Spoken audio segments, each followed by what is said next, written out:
ए मित्रा स्टँड लागले बघ. हा राहू दे राहू दे. अहो राम थांबा थांबा. अहो ते मागाचंच पोरग आहे की. होय की. अहो कसलं तडपडा लागलंय ते. अगं डोक्याला लागले वाटतं त्याच्या. आई शप्पथ टोकात सगळं रक्त यायला होय, होय. लागले. अहो ते नाही जगणार आता. लय लय रक्त गेल. आपण पोलिसांना कळूयात. ए पोलिसांना कुठलं कळूया बस. अहो, ती पोलिसांना कुठं मागं लावा लागलीस. नाही नाही नाही बस बस. अहो करूयात ना फोन अगं नको पोलिसांना. नको पोलिसांना कळवलं तर आम्ही अहो आपल्या जीव नावावर वाचल येतं. त्याचा. नाही नाही नाही बस बस तू बस बस बस. पोलिसांना कळवून आणि कुठं लढतर मागं लावून घेतेस.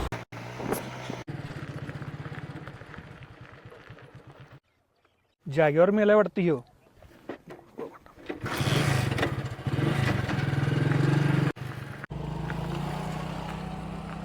बघितलंस का सारिका कोण सुद्धा थांबत नाही.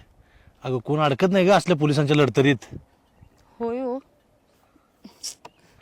चला जाऊया का आपण. हा चला. अपघातग्रस्त व्यक्तीला रुग्णालयात दाखल करणाऱ्या व्यक्तीची कोणतीही चौकशी न करता त्याला तात्काळ जाऊ देण्याची तरतूद मोटार वाहन कायद्यातील कलम 134 मध्ये आहे.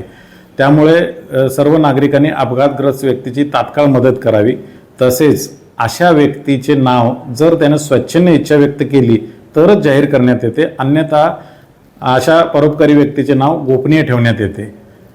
तर सर्व नागरिकांनी अपघातग्रस्त व्यक्तीची तात्काळ मदत करावी असे आवाहन उपप्रादेशिक परिवहन कार्यालय इचलकरंजीतर्फे करण्यात येते. उपप्रादेशिक परिवहन कार्यालय इचलकरंजीतर्फे जनहितार्थ.